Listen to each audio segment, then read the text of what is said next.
got the recipe, and I kept receipts. The smell it covers me. Mods only weed. I just chopped the tree. I didn't stop to breathe. I couldn't stop my greed. It hit me like I'm Creed. No, the game is like I cheat. I guess I'll just say it on here. But yeah, that was just funny how like history goes and shit. Cause as I read more history, it's almost like it's almost like hidden history. So you have to like search for it and find it. Where like, I guess I'm just thinking about, cause I'm not the only nigga doing like what I'm doing and shit, like spreading information, quote unquote, and shit about shit that people usually don't pay attention to. But like, as I'm reading, that's kind of how it goes, where it's like maybe 10 years from now, 20 years from now, somebody will stumble across like the good drugs and be like, oh shit, this nigga was talking about this like 20 years ago. Kind of how like Thomas Sowell and Dick Gregory and Walter Williams and people like that just were like way, way, way ahead of their time. Just time talking about like social economics and just shit, just like different thinking, where it was just like not even thought about in the 80s and 70s to think this way. Kind of how now. But yeah, this is the Good Drugs Podcast Pod Chat. I'm Dot Diamond Key. This is by Up South Collective. And Shooters Davis with the camera, YouTube, subscribe, all that good shit. Was that it? Oh yeah, shout out nigga AD. This is episode 86. Good Drugs. Guerrilla Mafia Family. And we are black. Good Drugs. I'm loud. Episode 86. And fuck that. Get your blunt, get your lighter. Get your blunt, get your bong, get your bowl. Get your paper. Blunt, ball, paper. All your good THC utensils. I got a backwood, so if you got a backwood, you with me. Good Drugs. Light up. And shout out to Blazo for this lighter. Money and Morals lighter. It's just like a motherfucking blowtorch. It's like a mini blowtorch. But yeah, backpacking off of like the last part. I think the last part when I was just talking about like support the kids and whatnot. So I had like a convo with my dad. We were just talking about how really, if you want to be like real about like the community and shit, just go listen to the last part. I got a little deeper. This will make more sense if you listen to the last part. If you don't, it's cool. But we were just talking about how the community and shit and whatnot. My fault. We were talking about if you want to be real about our community and whatnot, and you want to point blame anywhere other than the individual, because I'm big on like origins and shit of like where the community and shit started at, as far as after government took over and all that extra shit. It's the church. So like if you want to date back to like our very first leaders in anybody that we ever celebrate in American culture that's black, somehow, some way is associated with a religion.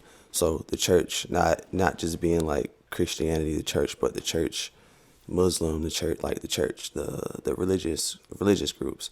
So like usually, yeah, the leaders came from religious groups. So even with education, and music's gonna play. So even with like education and financial, medical needs, it was all the church. Even like the first one room schools were inside of churches. Just to make that clear. Like Sunday schools is a thing because the kids used to go to school on Sunday. But whatever. So what happened? Besides like all these systems that have been put in place with like the Jim Crow laws and other extra shit, which also can't be an excuse because like we own land still under Jim Crow. We own banks, we own property, like we still were prosperous under all these, just like now. With so much like going on in the world and racism and police brutality and whatever the fuck you want to call it, systematic racism, You can't get a loan. You can't get a house. Whatever the fuck. We are still prosperous. Black people are still prosperous. Probably not as like a. There's probably not like a community. Like you can like point to it in the world, like in Missouri, or Oklahoma, or places like that, or Atlanta. Back in the days and shit. Atlanta's kind of there now, but you could probably I would say Atlanta, actually. Atlanta has a lot of like black owned, black businesses, black city like vibe type shit. But so what happened was my fault. What happened was the fact is that the church is a business. So with that being said, the structure of how shit start being set up as far as like giving back to the community, education, school and shit like that, they start asking shit for the government. So because we don't have any money generating in the black community at some point because all these systems, or we just stopped spending money in the black community. But the church became more so of a business. So now you have gigantic churches in cities or states who aren't necessarily like taking care of a community or things of that nature that the church is in because it's a business. I think I touched on churches being tax write-offs and shit. So, but yeah, I don't want to attack churches. If you go to church, cool. If you like praying, all that good shit, that's cool. But I'm just, fact of the matter is that like if you want to point to any blame other than the individual, which I strongly recommend, it's your fucking fault. But other than that, we can say as a whole, the church has changed, therefore the community has changed. And we are black in the motherfucking building, like the planes.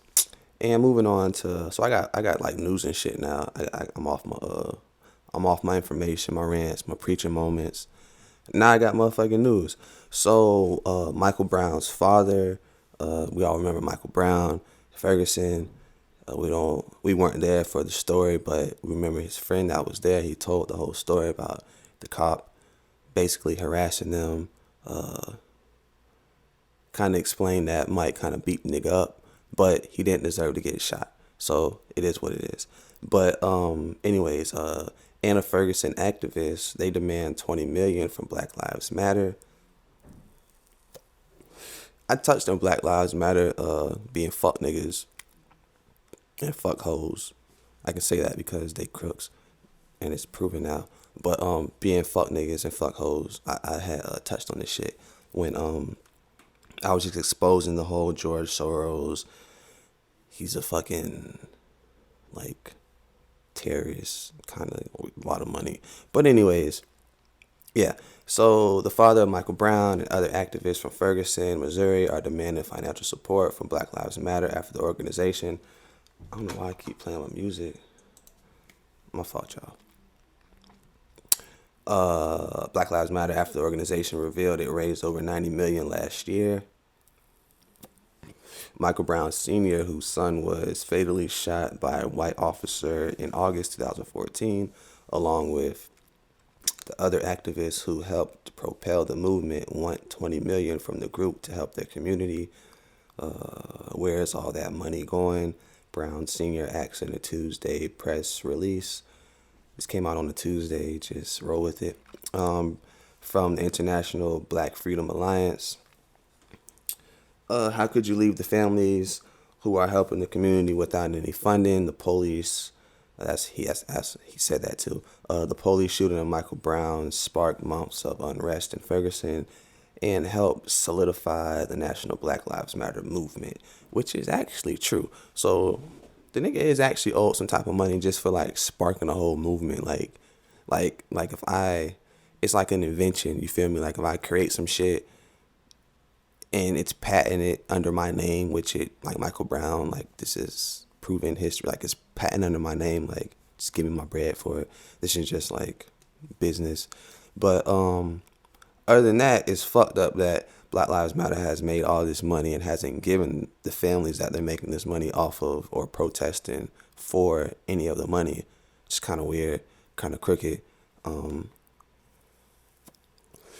ain't gonna keep bashing Black Lives Matter, but fuck them niggas. It's good drugs. And we back once again. My throat fucked up. It's cool, but yeah. Once again, fuck Black Lives Matter. Black lives do matter, but like the movement, fuck Black Lives Matter. Moving on to more news. Finally, so the Alabama Senate passes a bill banning transgender treatment for minors. Y'all know I'm big on this shit if y'all listen to this shit about like just save the children and shit. And this is actually saving the children. So let's dive right into it. The Alabama Senate has passed a bill aimed at preventing minors from getting medications or treatments to change their gender.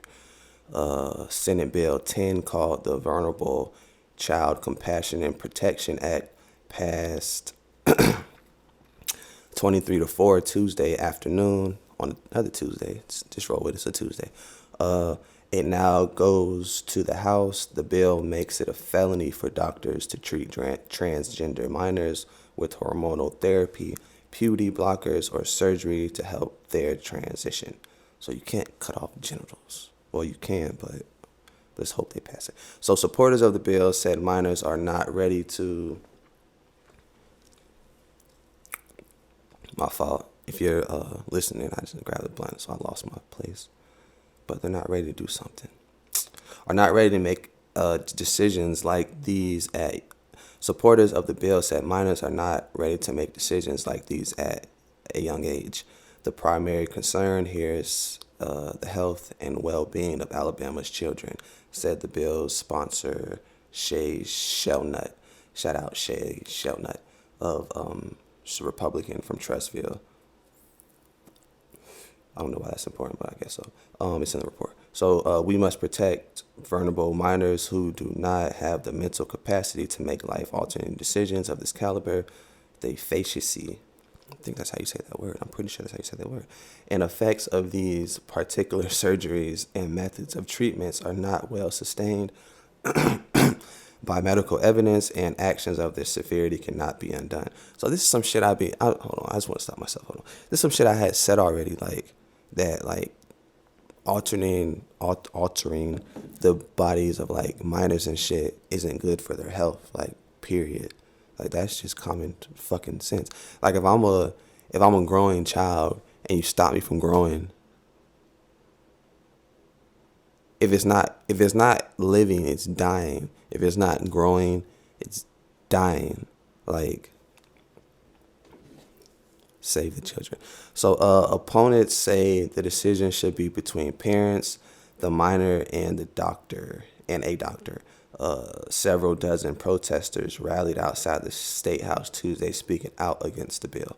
So, yeah, this is... I mean, I said this shit was gonna go on because I was on this shit saying that don't be mad at me when your child is in the bathroom with the grown man, aka a woman that became a woman like 2 days ago. Like, don't be mad at me.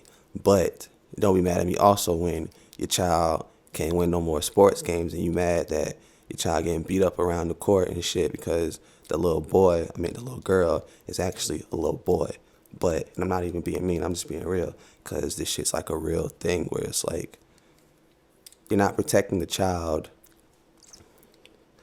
They already passed laws in certain states that say you can kill a child up until the day of birth, meaning you can kill a live baby. So...